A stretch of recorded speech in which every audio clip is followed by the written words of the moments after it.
Eng ko'p beriladigan savollardan bittasi 16 Pro Max olganim yaxshimi, 15 Pro Maxmi? Bugungi to'liq videoyimizda aynan shu haqida. Mana shu qo'limdagi ikkita telefonni sizlarga to'liq obzor qilib solishtirib beramiz. 2026-yilda o'zi qaysi modelni olganim yaxshiroq deb turganlar bo'lsa, aynan bugungi videoyimizda ayni muddao bo'ladi. Sababi 15 Pro Max olib yurgan bo'lsangiz, ozgina pul qo'shsam, может 16 Pro Max berar deb yurganlar bor. Yokida nabarot 16 Pro Max olmoqchi bo'lib yurganlar bo'lsa, может $100, $150 pulimni tejasam, ortiqcha farqi yo'qdir, 15 Pro Max olaverarman deganlarga mana shu videoyimizda to'liq yechim bo'ladi. Telefonlarning batareykasi, telefonlarning narxi, telefonlarning dizayni, hamma narsasini asta-sekinlik bilan sizlarga obzor qilib, oxirida o'zingizlar xulosa qilasizlar, qaysi telefonni olishni. Birinchisi tashqi ko'rinish dizayni. Mana 16 Pro Max'ni olamiz. 16 Pro Max 6.9 dyum ekrani. Ya'ni ekrani 15 Pro Max'ga qaraganda 2 mm kattaroq. Qo'lingizga ushlaganingizda ham kattaroqligini tushunsiz qilasizlar. Bunda mana action button knopkasi bor. Shuni bosganingizda kameraga kirib ketadigan knopkasi. Lekin bu knopkani juda ham ko'pchilik 16 Pro Max ishlatadiganlar unchalik keraksiz, xalaqit qiladigan knopka deb hisoblashyapti. O'shanga buni unchalik ham bir важный knopka deb olmaymiz. Action button knopkasini. Xo'p, dizayniga keladigan bo'lsak, bu mana Desert Titanium, rangi o'zgacha, to'g'ri chiroyli chiqqan. Mana unisex desa ham bo'ladi. Erkak kishiga ham, ayol kishiga ham bittada to'g'ri keladi. O'z boshida 16 Pro Max chiqqanda rangini ko'rib ko'pchilik bu ayollarniki ekan deb aytishgan edi, lekin odamlarning baribir ko'zi o'rgandi 16 Pro Max'ni Desert Titanium rangiga. 15 Pro Max'ga keladigan bo'lsak, buni ekrani 6.7 dyum. Nisbatan kichkinaroq. Qo'lingizga ushlaganingizda ham o'rta kattalikda bo'ladi.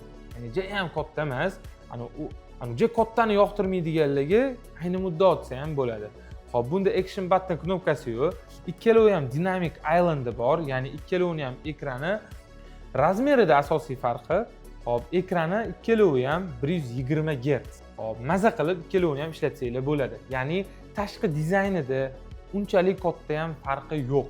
Rangi ham xuddi shunaqa. Bunda misol uchun asosiy rangi natural bo'lgan bo'lsa, bunda asosiy rang Desert Titanium bo'ladi. YouTube'da, PUBG'da o'tiradiganlarga 16 Pro Max'ni tavsiya bergan bo'lardim shaxsan o'zim. Sababi katta-ku ekrani buni 2 mm ga.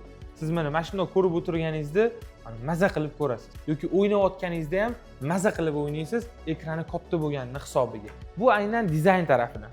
Displeyni ham aytib o'tdik. Displeyi bularni OLED 120 Hz Pro Motion displey qo'yilgan.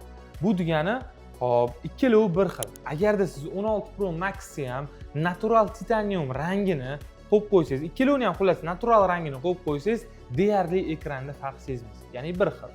Lekin TikTok'ga, Instagram'ga, YouTube'ga ko'rishga bo'ladigan bo'lsa, albatta 16 Pro Max'ni ekrani katta bo'lgani uchun sizlarga qulayroq deb aytgan bo'lardim.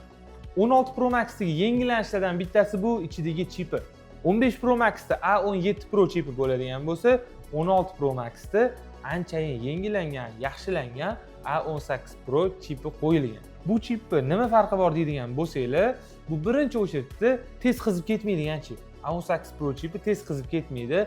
Ancha sovutish yaxshilangan. 16 Pro Max'larni o'zi chiqqan payti bilsanglar, PUBG'lar, Call of Duty, mana shunaqa o'yinlar juda ham avjiga chiqqan payti. Ya'ni batareykasi tez qizib ketmaydigan. Agar ko'p ishlatsangiz-da qizib ketadi. Misol uchun 4 soat tinmasdan o'ynasangiz qizib ketadi. Lekin 1 soat, yarim soat, 40 minut o'ynaydigan bo'lsangiz, batareykasi umuman qizishidan xavotir olmang. Ya'ni batareykasi zo'r, sababi A18 Pro chipi juda ham aynan mashinga o'yin o'ynash uchun moslashgan chip. Lekin agar ba'zida ishlatadiganlar bo'ladigan bo'lsa, ikkalovini chipida katta razlika sezmaydi. Lekin hozirgi kunda AI applar ko'payyapti, og'ir programmalar ko'payayotgani uchun uzoqroq muddat ishlataman deganlar bo'lsa, 16 Pro Max olgan yaxshi. Baribir chipi bitta pokoleniya ko'proq. Lekin agar ba'zida ishlatadiganlar bo'lsa, aytib o'tganimdek, 15 Pro Max ham ba'zi narsalarga ideal. Shaxsan o'zimga ham 15 Pro Max misol uchun kunlik ishlatadigan hamma programmalarim bemalol ko'tara oladi, batareykasi ham normal. Va nihoyat hammaga qiziq bo'lgan eng важный часть batareyka masalasi. Batareykasi qaysi biri yaxshiroq? 16 Pro Max'da 15 Pro Max'ga nisbatan qanaqa yengillanishlar bo'lgan, yaxshilab o'tirib joylashib olsanglar tushuntirib beraman. Xo'p, 15 Pro Max'da batareyka amperi birinchi bo'lib, batareyka amperdan boshlaymiz. O'zi Apple rasmiy batareyka amperlarni unaqa bermaydi, lekin taxminiysi, xo'p, 15 Pro Max'da 4422 amper. Yaxshi amperlardan bittasi, ya'ni Apple tarixidagi yaxshi batareykalardan bittasi 15 Pro Max'da. 16 Pro Max'da bu 10-15% balandroq. 4670 amperlar atrofida yaxshilangan, lekin unaqa bir katta globalniy nimadir o'zgarish bo'lmagan. 10-15% yaxshiroq ishlaydi. Lekin degan joyi bor. Real ishlatganda bu statistikada 10-15% yaxshi ishlaydi, lekin real ishlatganda buni ichida A18 Pro chipi bo'lgani uchun nisbatan menejmenti yaxshida, yaxshiroq sovutadi, telefon qizib ketmasligini hisobiga bunda odamlar real aytadi 20-25% yaxshiroq 15 Pro Max'ga qaraganda batareykasi deyishadi. Sababi A18 Pro chipi yaxshi menejment qiladi batareykani. Kamroq qiziydi. Misol uchun qaysidir payt ekonom qiladi. Xullas chipi buni aqlliroq nisbatan 15 Pro Max'ga qaraganda. Shuning uchun bunda 20% taxminan oladigan bo'lsa, 20% 15 Pro Max'ga qaraganda buni batareykasi yaxshiroq. Misol uchun PUBG o'ynayman desangiz yoki siz mobilograf, SMM menejer bo'ladigan bo'lsangiz, sizga bu ko'proq foyda keltiradi. Lekin yuqorida aytib o'tganimdek, agarda siz bazaviy ishlatadigan bo'lsangiz, telefonni unaqa bir telefonga bog'liq sohada ishlamaydigan bo'lsangiz, 15 Pro Max ayni muddao. Chunki katta razницasi yo'q. Yana bitta eng katta o'zgarishlardan, eng важный o'zgarishlardan bittasi bu kamerasida. Ko'pchilik o'ylaydi, 16 Pro Max kamerasi bilan 15 Pro Max kamerasi bir xil deb o'ylashadi. Lekin unaqa emas. Bir xil joylarda bir xillik bor, lekin katta o'zgarishlari bor. Birinchi o'chirda 15 Pro Max xarakteristikasi 48 megapikselga 12 megapiksel 5x zoomda oladi. 16 Pro Maxda 48 ga 48 megapiksel.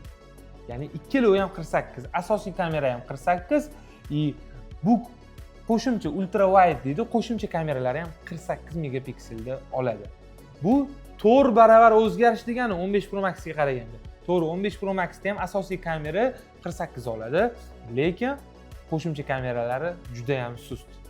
16 Pro Maxda shu tenglashtirilgan. Asosiy kamera bilan bir xil oladi degani bu juda ham ideal. Ayniqsa, content menejerlar uchun, mobilograflar uchun bu ideal degan. Misol uchun kechki payt, night anaqasi bor buni. Funksiyasi bor. Kechki payt olinadigan funksiya, o'sha ham vobshe dahshat ishlaydi 16 Pro Maxda. Ya'ni ideal asosiy kamera bilan bir xil ishlaydi desa ham bo'ladi. Plus 5x zoom, ikkalovi ham 5x da yaqinlashtiradi. Bu taraflari bir. Content menejerlarga yana bitta zo'r o'zgarish, kameraga ahamiyat berib yuradiganlarga, bu qizlarga ham 16 Pro Maxda 4K 120 FPS oladi. Bu degani ancha sifatli. Va 15 Pro Maxda maksimum 4K 60 FPS oladi. Buni asosan xarakteristikani yaxshi tushunadiganlar tushunyapti gapimni, lekin agar ba'ziviy xalqbob oladigan bo'lsak, 15 Pro Max ham zo'r. Ya'ni asosiy sifat baribir 4K 60 Hz da. 60 FPS da. 4K 120 FPS 0.5 da olmaydi. Misol uchun 0.5 uzoqroqdan olaman deydigan bo'lsanglar, 4K 60 da olishinglar kerak bo'ladi. O'shanga ba'ziviy odamni potrebnostlarini, ya'ni talablarini qondirish uchun 4K 60 FPS ham, ya'ni 15 Pro Max funksiyasi ham yetib ortadi. Ukam, jonga tegdi-ku, narx-navosidan gapirib bo'lan deydiganlar bo'ladigan bo'lsa, mana keldik shu joyiga. Xo'p, narx-navosi hozirgi kunda 2026-yil may holatiga aytayman. 2026-yil mayda 15 Pro Max'dan o'rtacha narxi $700 dan $800 bo'lyapti. Ya'ni o'rtacha deganda 85 yo'mkisli, например, 15 Pro Max 256 talisi $750 bor. O'rtacha narxi. 16 Pro Maxda hali 85lari yo'q desa ham bo'ladi. 2026-yil may holatiga ko'ra. Asosiy qismi 88 dan 100 yo'mkisgacha buniki. O'rtacha narxi $880 dan $1100 gacha bo'lyapti. Endi o'rtachasi qanaqa, yana ham detalni deydiganlarga, o'rtacha misol uchun 93 yonkisligini oladigan bo'lsangiz, 256 talisi desert rangi bo'ladigan bo'lsa, taxminan $950 atrofida bo'ladi. Lekin ahamiyat beramiz. 15 Pro Max da uje 90 plus batareykasi juda ham kam. Ya'ni asosan 80 dan 89-90 gacha bo'ladi batareyka yonkisi hozirgi kunda. 90 plusini topish juda qiyin.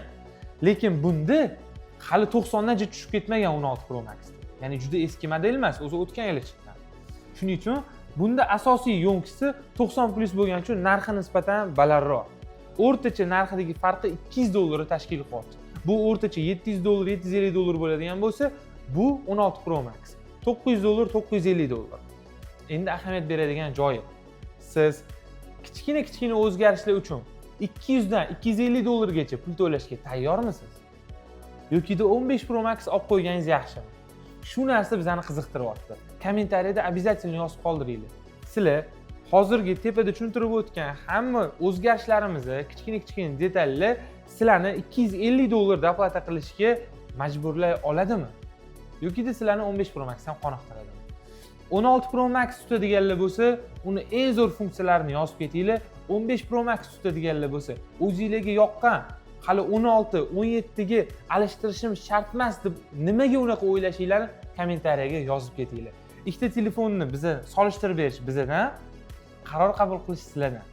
Nobog'da agar telefon olginglar kelib qolsa, ishonchli telefonlar kerak bo'ladigan bo'lsa, iComfortga kelinglar. Mana shaxsan o'zim ham shu yerda bo'laman. Xudo xolasa 15 Pro Max'larni bosh to'lovini $200-220 qilib qo'yganmiz. 16 Pro Max'larnikini $300-350 bilan bo'lib to'lashga chiqarib beramiz. Ideal, hammasi bizdagi telefonlar hammasi ideal bo'ladi. Ochilgani, usti ko'rgani yo'q. 1 yil garantiyasi bor. Sug'urtasini ham qilib beramiz tekinga. Xudo xolasa, nobog'da qo'lingizdan tushirib oladigan bo'lsangiz ham o'zimiz to'g'rilab beramiz. Tekinga. O'zingizlarni ishlatayotgan telefoningizlar iPhone bo'ladigan bo'lsa, 13 mi, 14 mi biz olib qolamiz.